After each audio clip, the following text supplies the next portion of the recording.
They say the roads around Manchester have seen countless horrors, but there is one stretch of road, a place so cursed that even the bravest souls refuse to tread upon it after dark. Deadman's Road, a name spoken in hushed tones, where shadows dance with the living and the dead walk among us. This is the tale of what happens when you ignore the warnings, when curiosity leads you into the grip of something far more sinister than death itself.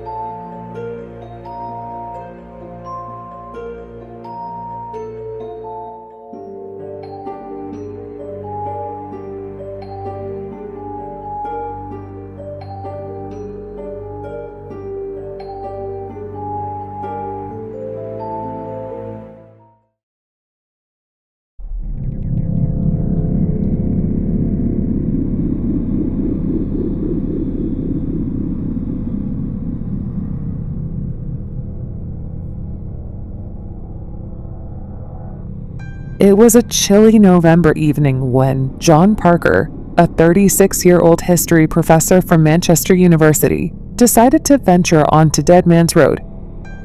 An avid researcher of local folklore, John had always been fascinated by the legends of the Headless ghost that supposedly haunted the road.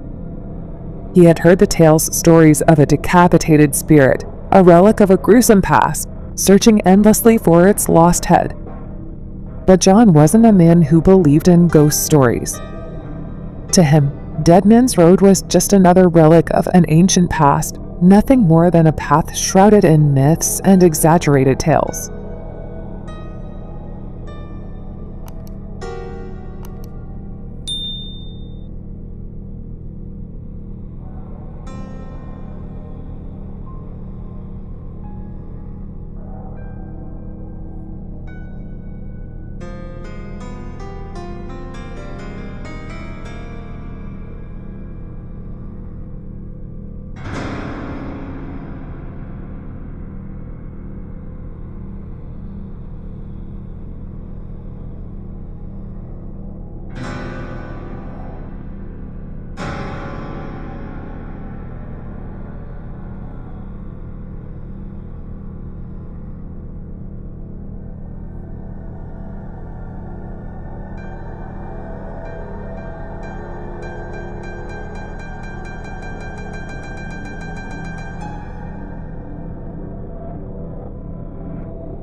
The road was as silent as a graveyard, with only the occasional rustle of leaves to keep him company.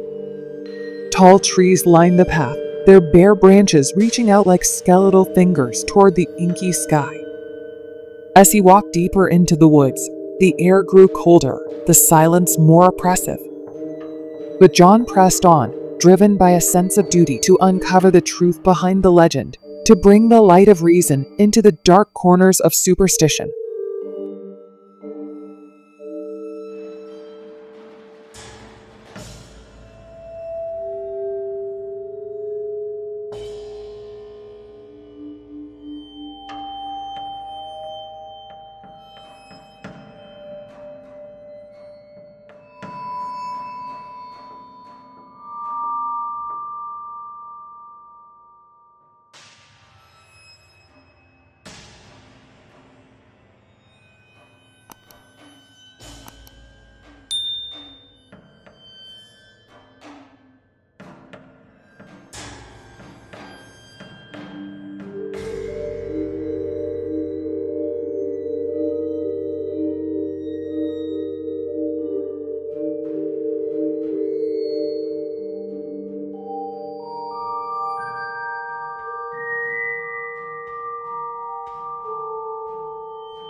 Hours passed, and the moon hung high in the sky when John first heard the distant sound of hoofbeats.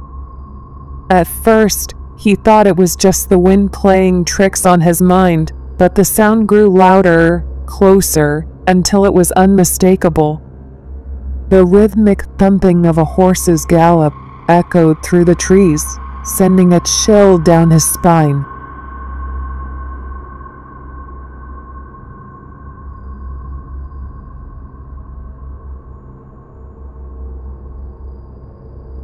John stopped in his tracks, straining to see through the dense fog that had begun to rise from the ground.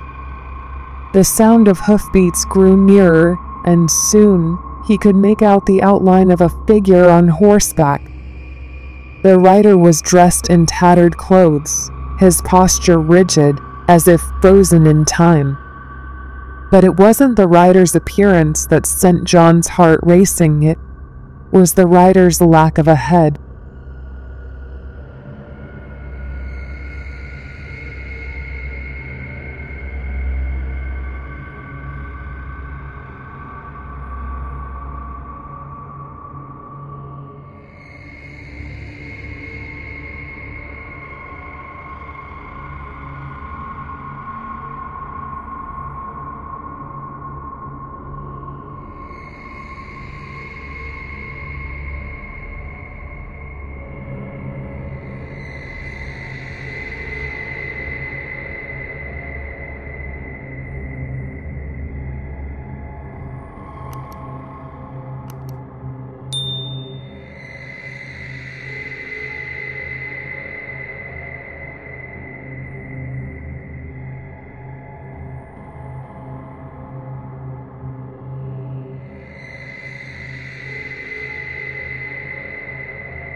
Panic surged through John as the headless rider drew nearer.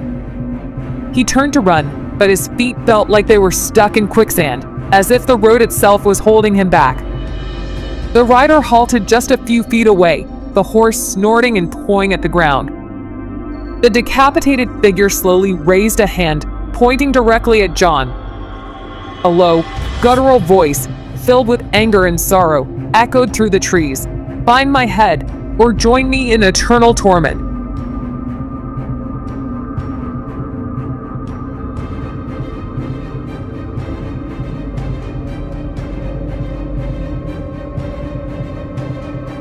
The words sliced through John like a knife, and in that moment, he realized that this was no legend. This was a curse. A curse that had been waiting for someone, anyone, to free the spirit from its endless search. But the price was steep. If John couldn't find the ghost's head, he would be the one to take its place.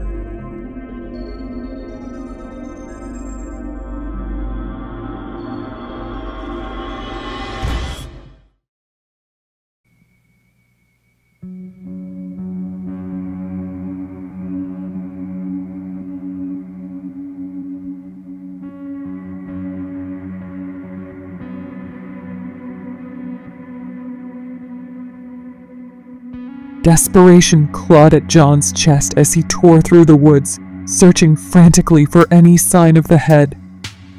The trees seemed to close in on him, the fog thickening with every step. His mind raced, replaying the ghost's words over and over. He had only a few hours until dawn, only a few hours before the curse would claim him. As the night dragged on, John stumbled upon a clearing, a place where the fog was thickest, the air heavy with the stench of decay. And there, half buried in the dirt, was a skull. The empty eye sockets stared up at him, and the jaw hung open in a silent scream. John fell to his knees, digging furiously to unearth the skull.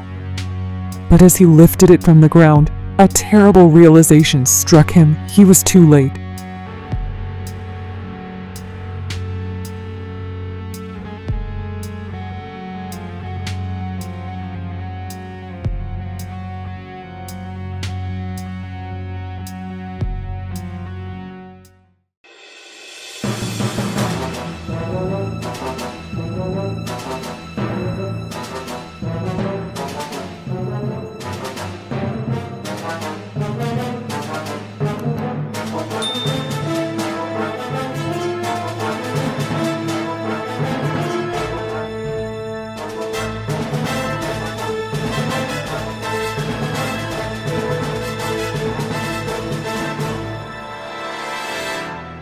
The first rays of dawn broke through the trees, and with them came a feeling of overwhelming dread.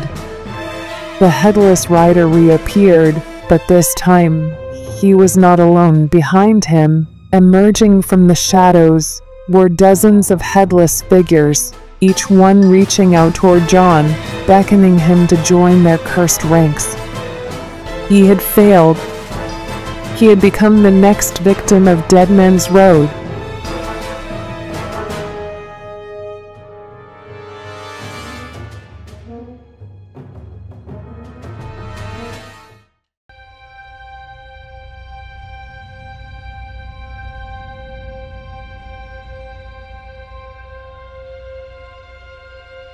They found John's body the next morning, lying on the side of Deadman's Road.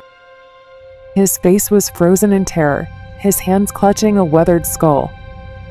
The locals whispered that the curse had claimed another soul, that the headless ghost had found a new companion. And now, they say, if you walk down Deadman's Road on a foggy night, you might hear the sound of hoofbeats behind you. But whatever you do, don't look back.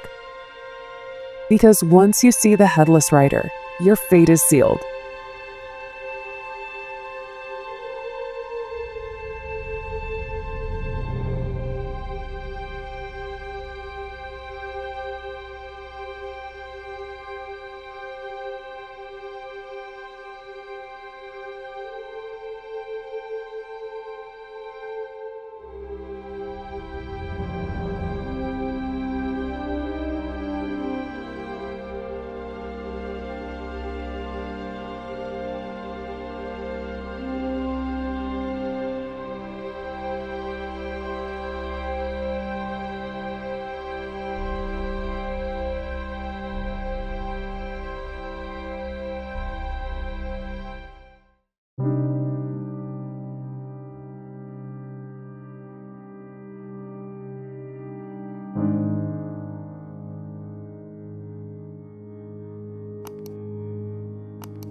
Remember, some legends are best left undisturbed, some paths better left untraveled.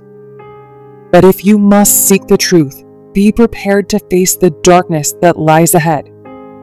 After all, curiosity killed the cat, and on Deadman's Road, it just might kill you too.